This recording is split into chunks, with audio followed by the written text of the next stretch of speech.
সাংবাদিক বন্ধুসকল, মই ধ্ৰুৱজ্যোতি চৌধুৰী বৰ্তমান মথংগা এগ্ৰ প্ৰডিউচাৰ কোম্পানী লিমিটেডৰ চেয়াৰমেন হয়। এতিয়া যোৱাকালি আমি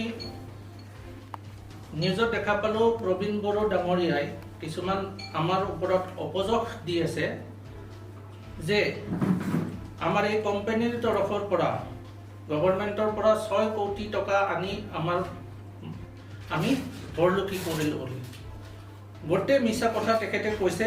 আপোনালোক আজি আমাৰ ইয়ালৈকে আহিছে, আপোনালোকক আমি দেখুৱাব পাৰিম এই প্ৰজেক্টটো আমি কিমান কষ্টেৰে আমাৰ 10জন বাক্সা ডিষ্ট্ৰিক্টৰ তামোলপুৰ সাব ডিভিজনৰ 10জন যুৱকে লগ লাগি এই প্ৰজেক্টটো কৰিছিলোঁ।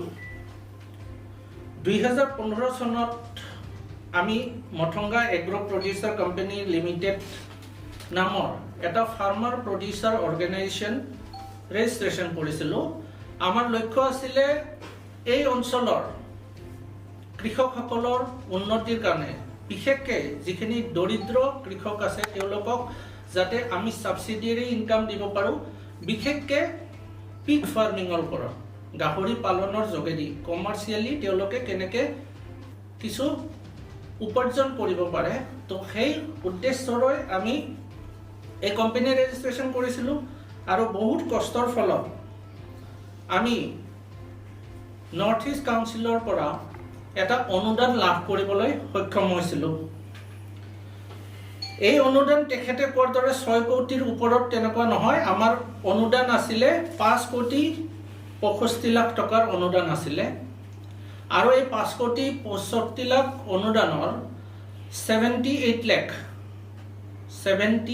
লাখ টকা মথংগা এগ্ৰ প্ৰডিউচাৰ কোম্পানীৰ কাৰণে আছিলে। মথংগা এগ্ৰ প্ৰডিউচাৰ কোম্পানীয়ে 78 লাখ টকাৰে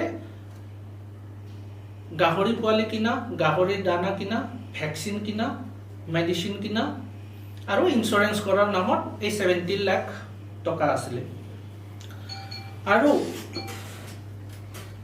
বাকী টকাখিনি আছিলে 4 কোটি 87 লাখ টকা আছিলে চিভিল ৱৰ্কছৰ নামত, মানে কনষ্ট্ৰাকশ্যনৰ নামত। আৰু এই কনষ্ট্ৰাকশ্যনৰ ক্ষেত্ৰত আমাৰ কেইবাটাও কম্পোনেণ্ট আছিলে। এটা আছিলে চেণ্ট্ৰেল ব্ৰিডিং ফাৰ্ম বনোৱাৰ কাৰণে, এটা আছিলে এডমিনিষ্ট্ৰেটিভ বিল্ডিং বনোৱাৰ কাৰণে, এটা আছিলে ফিড মিলৰ কাৰণে আৰু 200জন ফাৰ্মাৰৰ ঘৰত পিগ ষ্টাই বনাই দিয়াৰ কাৰণে।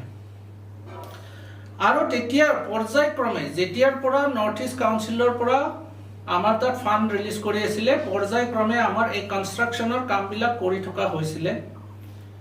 আমাৰ ব্ৰিডিং ফাৰ্ম হৈ গ'ল, আমাৰ ফিড মিল হৈ গ'ল, এডমিনিষ্ট্ৰেটিভ বিল্ডিং হৈ গ'ল আৰু 200জন ফাৰ্মাৰৰ তাত পিগ ষ্টাইও হৈ গ'ল। মাত্ৰ তাত 13জন ফাৰ্মাৰৰ তাত বনাব পৰা হোৱা নাই। কিছুমান বিশেষ কাৰণত তেওঁলোকৰ মাটিৰ প্ৰব্লেম আছে, তেখেতসকলৰ ঘৰুৱা প্ৰব্লেম আছে, এই বিষয়ত তেওঁলোকৰ পৰা হোৱা নাছিলে।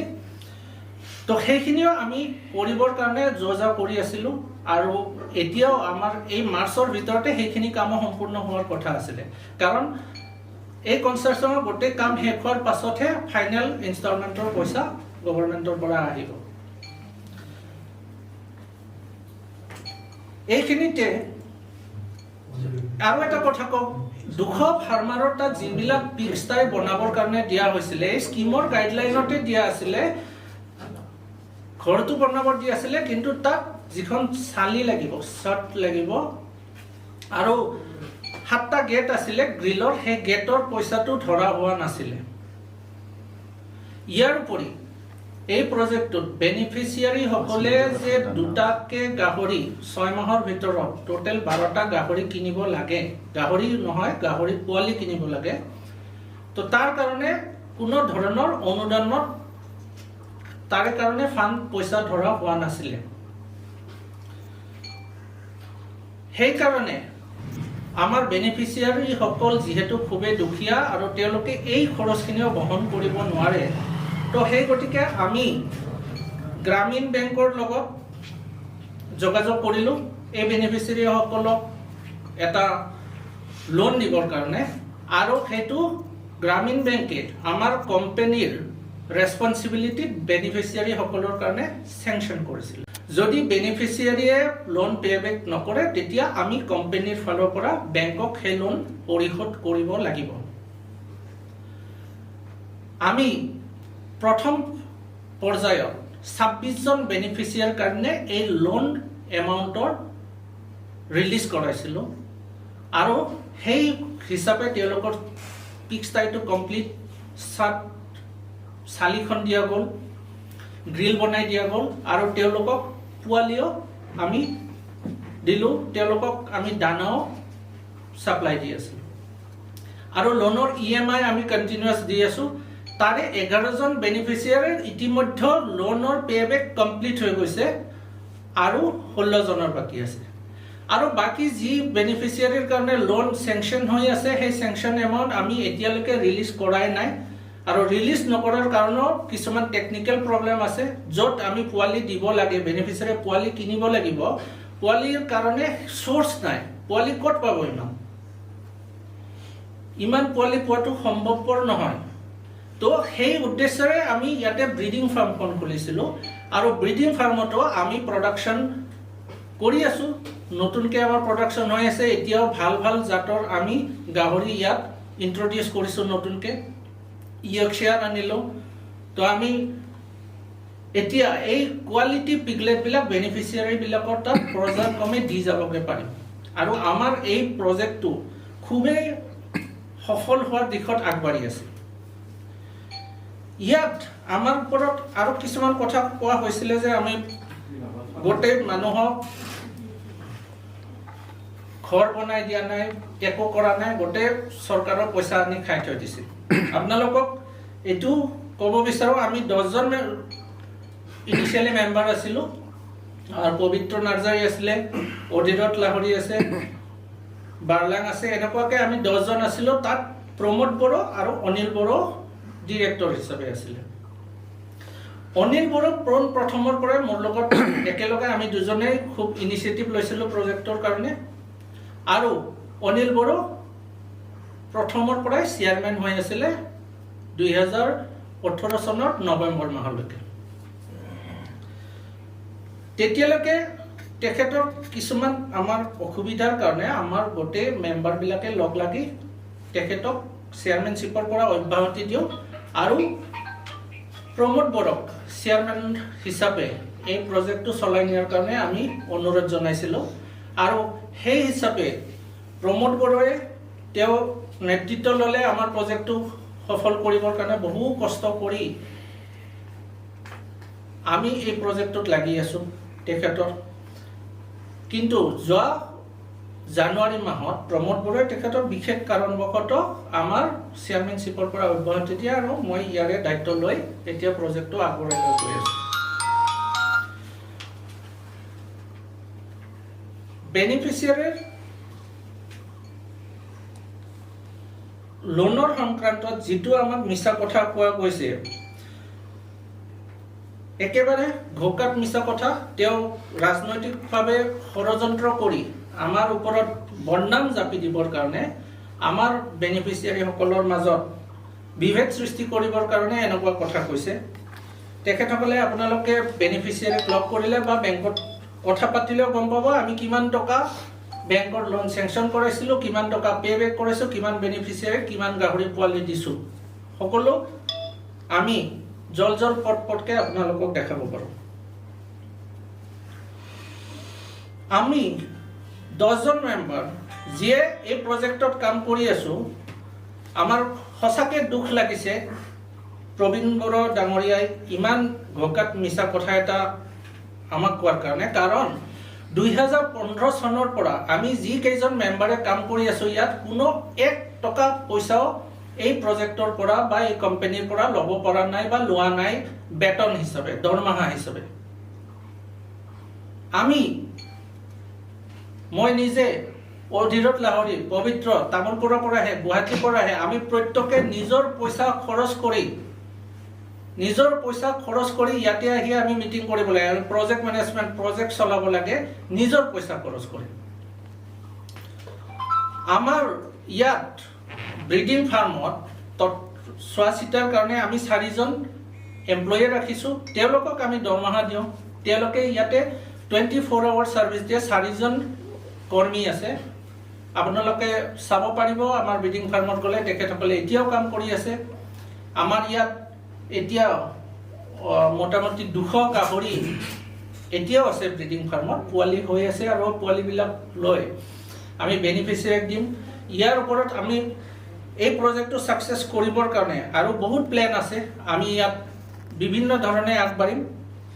সময়ত আপোনালোকে গম পাব, এইটো অসমতে নহয়, নৰ্থ ইষ্টৰ ভিতৰত আমি আটাইতকৈ ডাঙৰ পিগ ফাৰ্মৰ প্ৰজেক্ট এটা গঢ়ি তুলিব বিচাৰি আছোঁ।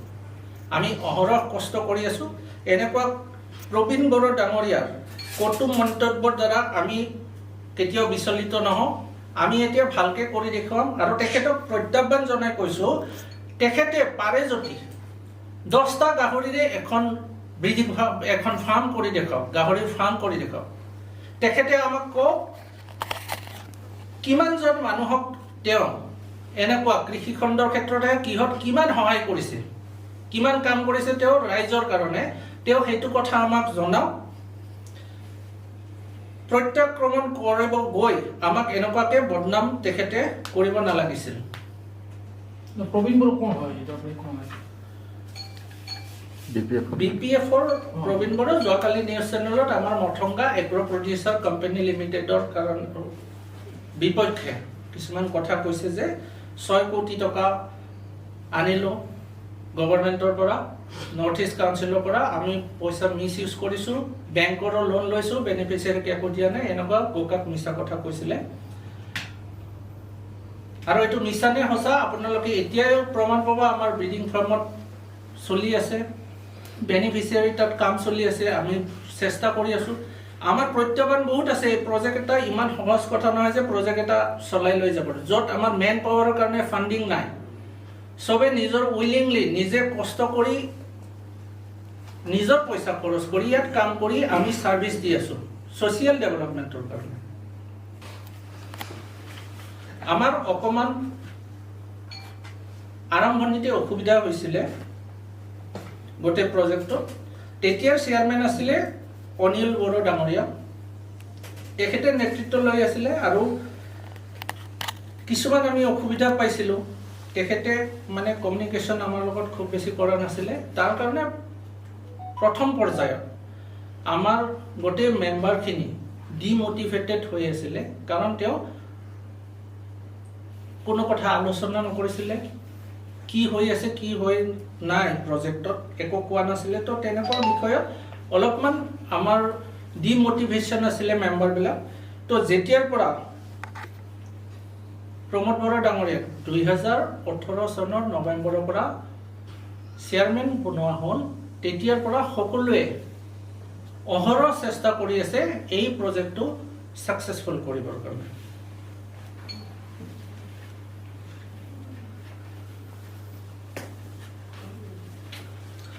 আপোনালোকক আদৰণি জনাইছোঁ আৰু আপোনালোকে যদি বিচাৰে আমাৰ ব্ৰিডিং ফাৰ্মত সঁচাকৈ আছেনে নাই বা প্ৰবীণ বড়ো ডাঙৰীয়াই যদি বিশ্বাস নকৰে, আপোনালোকে আমাৰ ব্ৰিডিং ফাৰ্মৰ ফটো ভিডিঅ' লৈও তেখেতক দেখাব পাৰে। আমাৰ বেনিফিচিয়াৰীসকলৰ তাত কি পৰ্যায়ত আছে আপোনালোকে দেখাব পাৰে। আৰু পাৰিলে তেখেতেও আমাক দেখুৱাওক তেওঁ কি কৰিছে কি কৰা নাই, তেখেতে কিমান ৰাইজৰ কাৰণে কাম কৰিছিলে, সেইখিনি আমাৰ আগত আপোনালোকক